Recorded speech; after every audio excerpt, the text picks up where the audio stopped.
Tata cara sholat duha. Dinyatakan dalam hadis yang sahih bahwa di antara keutamaan sholat duha, sholat ini menggantikan tugas sedekah seluruh persendian. Sholat tersebut juga menjadi sebab Allah memudahkan urusan kita hingga akhir hari. Berikut di antara keutamaan sholat duha yang disebutkan dalam hadis sahih. Pertama, sholat duha dapat mencukupi sebagai sedekah bagi tiap ruas tulang Bani Adam. Nabi SAW bersabda, pada pagi hari diharuskan bagi seluruh persendian di antara kalian untuk bersedekah. Setiap bacaan tasbih, yaitu subhanallah, bisa sebagai sedekah. Setiap bacaan tahmid, yaitu alhamdulillah, bisa sebagai sedekah. Setiap bacaan tahlil, yaitu la ilaha illallah, bisa sebagai sedekah. Dan setiap bacaan takbir, yaitu Allahu Akbar, juga bisa sebagai sedekah.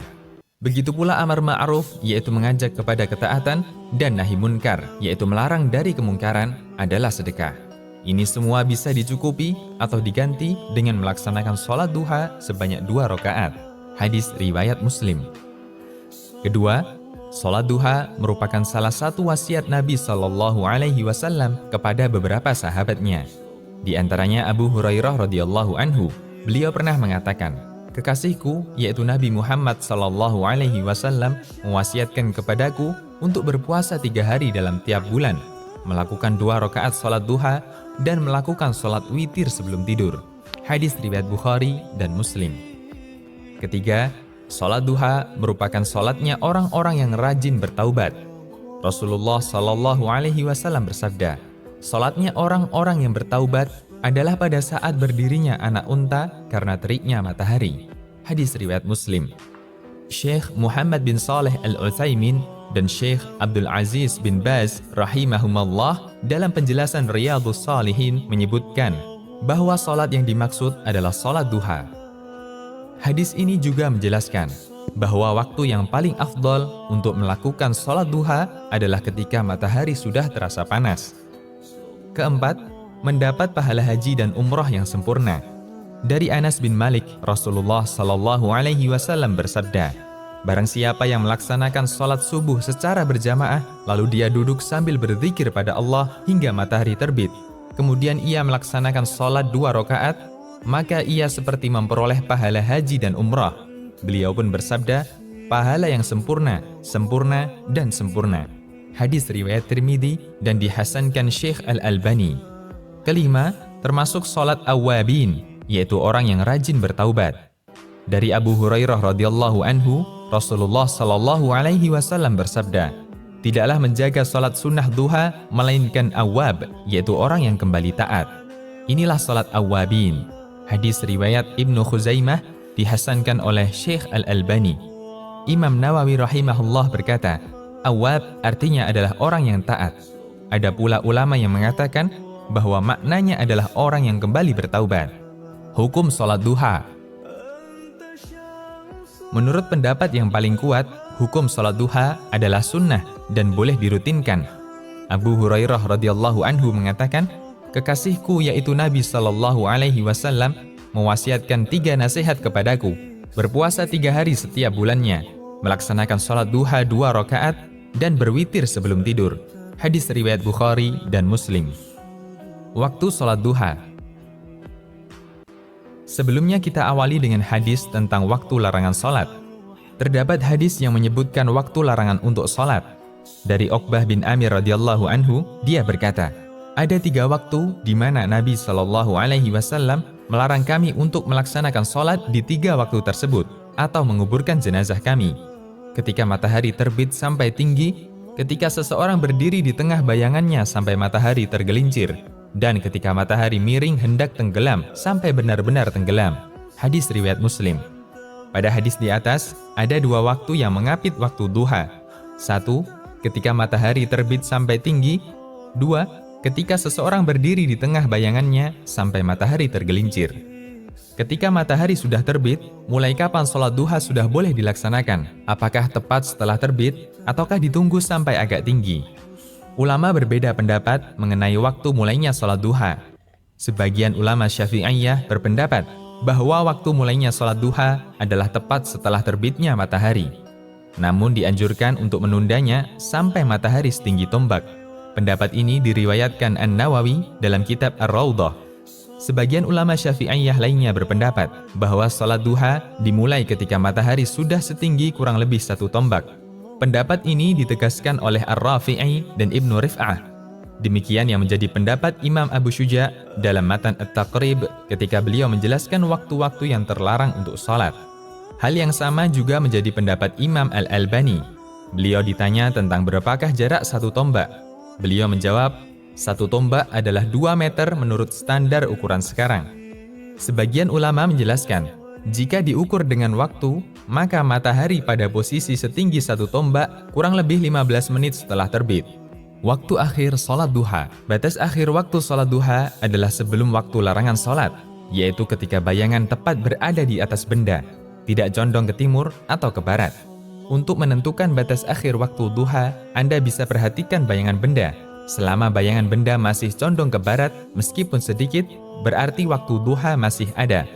Kemudian ketika bayangan benda lurus dengan bendanya, tidak condong ke barat maupun ke timur, waktu sholat duha telah habis, karena matahari persis berada di atas benda. Ada sebagian yang memberikan acuan, kurang lebih 15 menit sebelum masuk waktu zuhur. Cara mudah menentukan batas waktu sholat duha. Batas awal waktu duha, yaitu waktu terbit matahari, ditambah 15 menit. Batas akhir waktu duha, yaitu waktu zuhur, dikurangi 15 menit. Waktu duha yang paling afdol. Waktu yang paling utama untuk mengerjakan sholat duha adalah ketika matahari sudah mulai panas, yaitu dekat dengan waktu berakhirnya duha. Sebagaimana riwayat dari Al-Qasim Asy-Syaibani, bahwasanya Zaid bin Arqam radhiyallahu anhu melihat beberapa orang melakukan sholat duha. Kemudian Zaid mengatakan, andaikan mereka tahu bahwa sholat setelah waktu ini lebih utama. Sesungguhnya Nabi SAW bersabda, sholat para awwabin adalah ketika anak onta mulai kepanasan. Hadis riwayat Muslim. Awwabin artinya orang yang suka kembali kepada aturan Allah. Sebagian ulama mengatakan, sholat pada waktu ini dikaitkan dengan awwabin karena umumnya pada waktu tersebut, jiwa manusia condong untuk istirahat. Akan tetapi, orang ini menggunakan waktu tersebut untuk melakukan ketaatan dan menyibukkan diri dengan melakukan sholat, meninggalkan keinginan hati menuju ridho penciptanya. Imam An-Nawawi mengatakan, ulama mazhab kami, yaitu Syafi'iyah, mengatakan, waktu ketika matahari mulai panas adalah waktu yang paling utama untuk melaksanakan sholat duha. Meskipun dibolehkan sholat sejak terbit matahari sampai menjelang tergelincirnya matahari. Jumlah rakaat sholat duha. Jumlah rakaat sholat duha minimalnya adalah 2 rakaat, sedangkan maksimalnya adalah tanpa batas. Mu'adzah pernah menanyakan pada Aisyah radhiyallahu anha, berapa jumlah rakaat sholat duha yang dilakukan oleh Rasulullah SAW? Aisyah menjawab, 4 rakaat dan beliau tambahkan sesuka beliau. Hadis riwayat Muslim. Maksud keterangan Aisyah bahwa Nabi SAW umumnya salat duha 4 rakaat. Beliau kerjakan 2 rakaat salam, 2 rakaat salam. Dan terkadang beliau tambahkan beberapa rakaat sesuai yang beliau kehendaki. Allahu a'lam. Bacaan doa setelah salat duha. Terdapat doa yang terkenal di sebagian kalangan untuk dibaca setelah salat duha. Lafaz doanya adalah Allahumma inna ad-duha'a duha'uka wal baha'a baha'uka wal jamala jamaluka wal quwwata quwwatuka wal qudrata qudratuka wal ismata ismatuka. Allahumma in kana rizqi fis sama'i fa anzilhu wa in kana fil ardi fa akhrijhu wa in kana mu'assaran fayassirhu wa in kana haraman fatahhirhu wa in kana ba'idan faqarribhu bihaqqi dhahaika wa bihaika wa jamalika wa quwwatika wa qudratika atini ma ataita ibadaka salihin. Apakah doa ini sesuai tuntunan Rasulullah SAW? Doa ini disebutkan oleh Asy-Syarwani dalam Syarhul Minhaj dan Abu Bakar Ad-Dimyati dalam I'anatut Talibin. Namun kedua penulis ini tidak menunjukkan dalil bacaan ini. Dikomentari oleh tim Fatwa Syabakah Islamiyah di bawah bimbingan Dr. Abdullah Al-Faqih, kami tidak mendapatkan dalil kuat yang menunjukkan adanya doa ini pada referensi-referensi yang kami miliki. Bolehkah diamalkan? Perlu dipahami dan dijadikan prinsip bagi setiap orang yang beriman bahwa ibadah dalam agama Islam bersifat tauqifiyah, artinya menunggu dalil. Karena hukum asal ibadah adalah haram, kecuali jika ada dalilnya. Apapun bentuk ibadah tersebut dan siapapun yang mengajarkannya, satu harga mati, semua harus berdalil. Jika tidak, maka itu bukan ibadah meskipun kelihatannya adalah ibadah. Tidak ada doa khusus setelah sholat duha.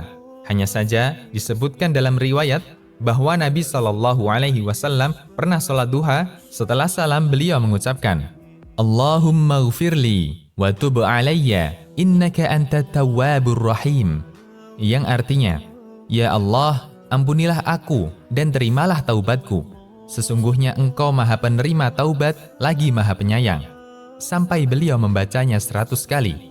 Hadis riwayat Bukhari dan sanadnya disahihkan Al-Albani. Bolehkah sholat duha dilakukan secara berjamaah? Sebagian ulama menyimpulkan, sholat duha boleh dilakukan secara berjamaah dengan beberapa persyaratan berikut. 1. Dilakukan kadang-kadang atau tidak dijadikan kebiasaan. 2. Tidak terikat hari, waktu, atau momen tertentu. Misalnya, dilaksanakan setiap 8 sekali, misal Jumat Pon atau yang lainnya. Ketentuan hari semacam ini tidak dibolehkan. 3. Tidak ada kesepakatan sebelumnya atau tidak ada pengumuman kepada masyarakat. 4. Tidak menjadi amalan yang menjamur dan banyak dilakukan masyarakat. 5. Jumlah orang yang ikut berjamaah sedikit, sehingga tidak boleh melaksanakan sholat duha berjamaah satu kampung, sebagaimana sholat fardu. 6. Tidak dilaksanakan bersama-sama di masjid. Adakah surat khusus yang dibaca setelah Al-Fatihah? Kesimpulannya, tidak ada bacaan surat khusus untuk sholat duha, sehingga boleh membaca surat apapun dalam Al-Quran pada sholat duha. Demikian, Allahu a'lam.